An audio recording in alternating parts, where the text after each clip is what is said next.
The 98th Hunger Games. The games line the streets of the once beautiful city of Bethlehem, the cornucopia placed beneath the skeletal towers of the steel stacks, and the arena stretching outwards past the broken seats of Coca Cola Park, the overgrown trails of Moravian Academy, and the shattered storefronts of Wonder Waffle and Wawa. 12 tributes stand on the rusting platforms beneath the echoing chambers. Now the air is silent but for the thudding heartbeat in each of the players' chests. The siren sounds as all 12 rush to the cornucopia. Greg, a mountain of muscle and rage, arrived first, lunging for a spiked bat. Luke arrived second, nimble and ready, and reached for a crossbow. Without a hesitation, let the arrow fly before Greg could lift his weapon. It struck clean through his throat as he dropped to the ground without a fight to prove his skill.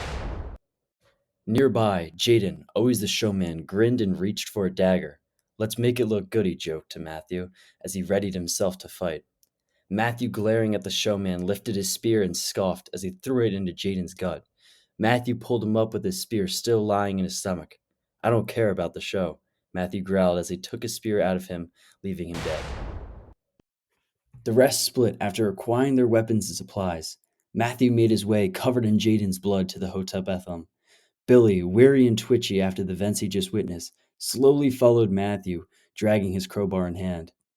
Nathan, Luke, and Devin decided to form an alliance and quickly sprinted to the abandoned buildings of Moravian Academy, with Austin hiding in their shadows. DJ, after losing his friend Gabe, moved as fast as he could to the old ruins of Coca-Cola Stadium with a clear goal of winning no matter the cost.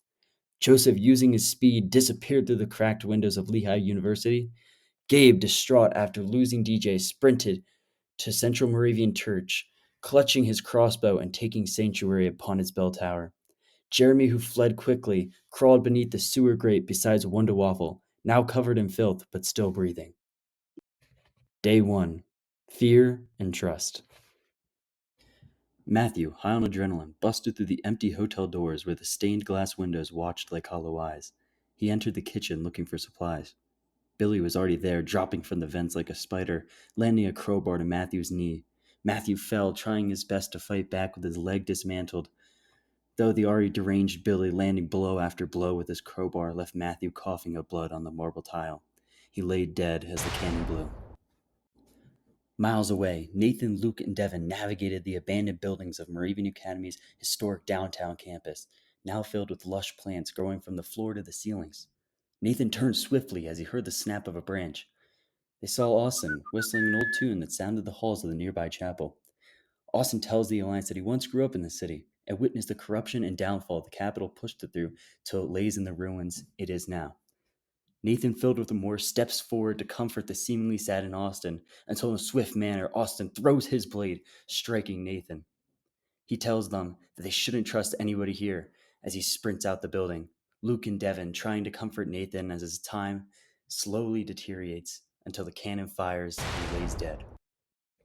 As night falls, the names Greg, Jaden, Matthew, and Nathan light up the sky. Day 2. Desire and Speed. Devin and Luke move like a shadow across Coca-Cola Park, hungry and parched. Luke scavenged for water bottles left under the bleachers, while Devin searched the empty concession stands for leftover food. Devin noticed footprints no older than a day and yelled out to Luke as Luke sprinted through the stands to get to him. They come across DJ, who offers his supplies with the group as they all take a seat in the abandoned offices of the stadium. While eating, DJ discusses how he needs to win and find his friend Gabe. Luke then steps away to use the restroom, feeling safe leaving Devin with DJ. He then comes back to find Devin laying dead on the ground with an axe to his stomach and the nearest window broken in DJ's escape. Devin, with his last breath, leans in and tells Luke he must win for him and Nathan as he falls back and the cannon blows. Near Wonder Waffle, Jeremy emerged from the sewer, searching the streets for any possible food and warmth. Instead, he found Joseph. Joseph called Jeremy over, seemingly to help, but as he got closer, he saw his face. Joseph almost looked sorry. Almost the key word, as Joseph whispered, "I'm sorry for this." Jeremy tried to run, but realized Joseph was too fast, so he planted his feet and got ready to fight. Joseph, sprinting too fast, tried to slow down but couldn't before Jeremy landed a clean punch, knocking Joseph over. Joseph got up and landed a nice right hook to Jeremy, knocking him over. Jeremy tells Joseph that he won't give up and popped right up, punching Joseph multiple times till Joseph finally landed a punch, knocking Jeremy back on the floor. Joseph, full of remorse, grabbed his knife as the cannon blew. On the night of day 2, Jeremy and Devin's names both appeared in the sky. Day 3, Traps and Silence. Billy patrolled near the rusted old buildings of Main Street, crowbar swinging and muttering to himself as he seemingly has lost his mind. He'd been talking to someone imaginary for hours as he wandered up and down Main Street and throughout the buildings. With his mind gone, he didn't see the trail of gasoline leading into the back alley. Austin, watching from the windows, dropped his match with a smile.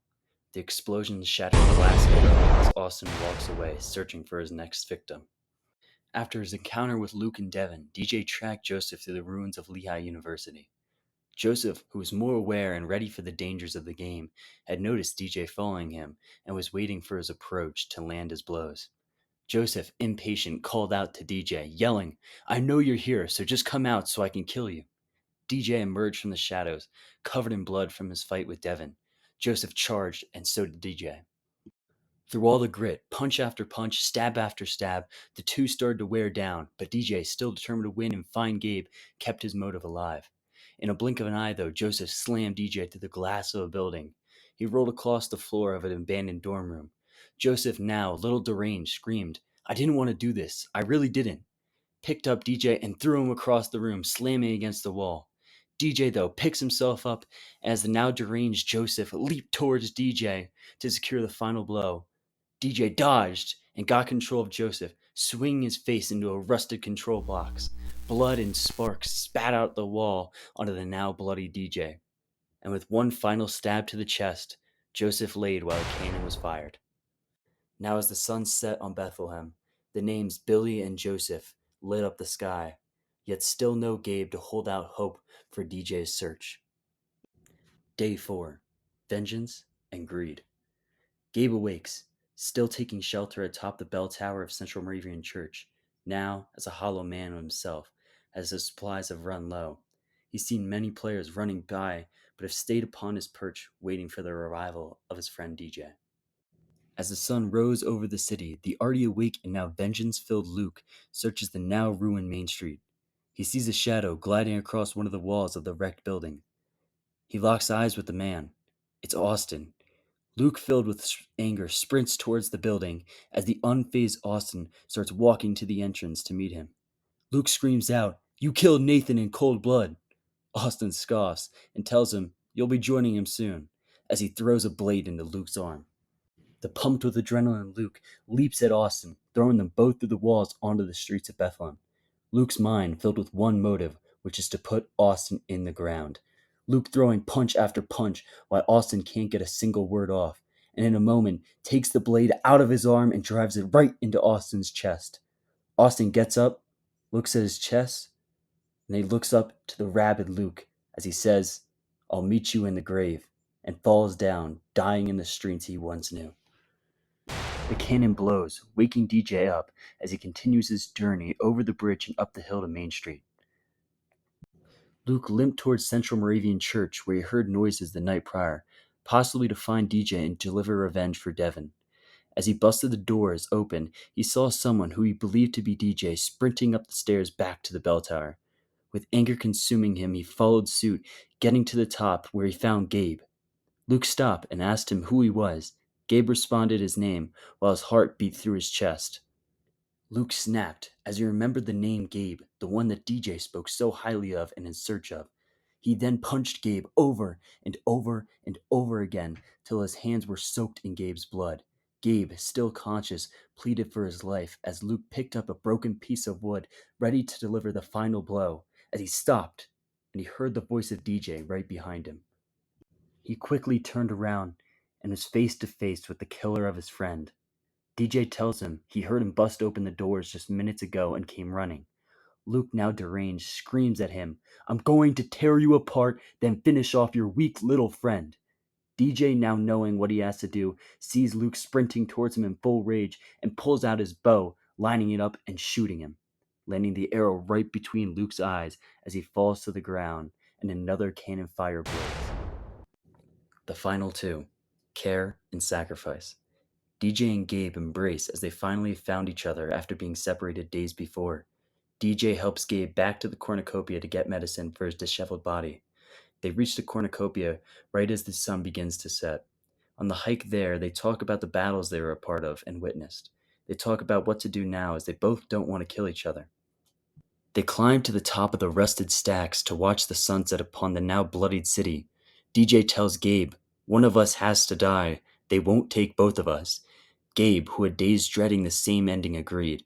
As the sun lays to rest, Gabe agrees to let DJ win and go home, with tears in his eyes. Gabe embraces DJ before he leaps off the stacks. Though before he lets go, he whispers to DJ, "Please forgive me one day," as he pierces DJ's chest with a knife. DJ looks at Gabe in confusion and betrayal as Gabe's face is streaming with tears. DJ loses his balance and falls off the stacks. Gabe sits upon the stacks, now alone, as the final cannon blows and fireworks explode in the air. Gabe now screaming, "Why did you make me do this?" as he lays over the city where 11 lay dead.